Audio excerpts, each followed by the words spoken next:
একদম পিঠা এখানকার বলা ঠিক করে আলাম। আলেমদেরকে সম্মান করা শিখে, হ্যাঁ সম্মান না করার কারণে আজকে আমাদের দেশের এই অবস্থা। মারানির বলা ভিডিওটা একবার তো দেখে রাষ্ট্রবিরোধী কথা চলছে।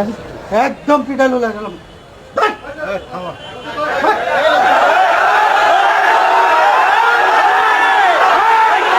শেখ মুজিবুর রহমানের নামে স্টেডিয়াম আছে, আমরা বিরোধিতা করি নাই।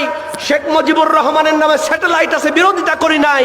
সুতরাং ভাস্কর্যের বিরোধিতা করার মানে হলো শেখ মুজিবুর রহমানের বিরোধিতা করা না। এটা হলো যেহেতু একটা মূর্তি, হাদিসে নিষেধ আছে, এজন্য আমরা ভাস্কর্যের ব্যাপারে বলেছি। শেখ মুজিবুর রহমানের ব্যাপারে আমরা কথা বলি নাই, বলা সমীচীন নয়। কথা বলেন ঠিক কিনা? পরে করে না ভাস্কর্য আলোচনা করলাম তো আমি বলছি শোনো যে আলোচনা কেন করলেন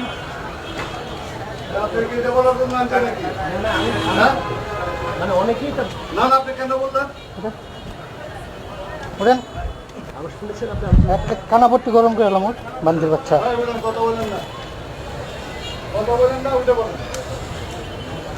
একদম পিঠা এখানকার বলা ঠিক করে এলাম। হ্যাঁ যেকোনো একটা কোরআনের তাফসীর বলতে গেলে যেকোনো একটা উদাহরণ মারানির বলা না হলে মানুষ তো রাষ্ট্রবিরোধী কথা চলছে। একদম পিঠা লোলা গেলাম। যেকোনো সত্য বা যেকোনো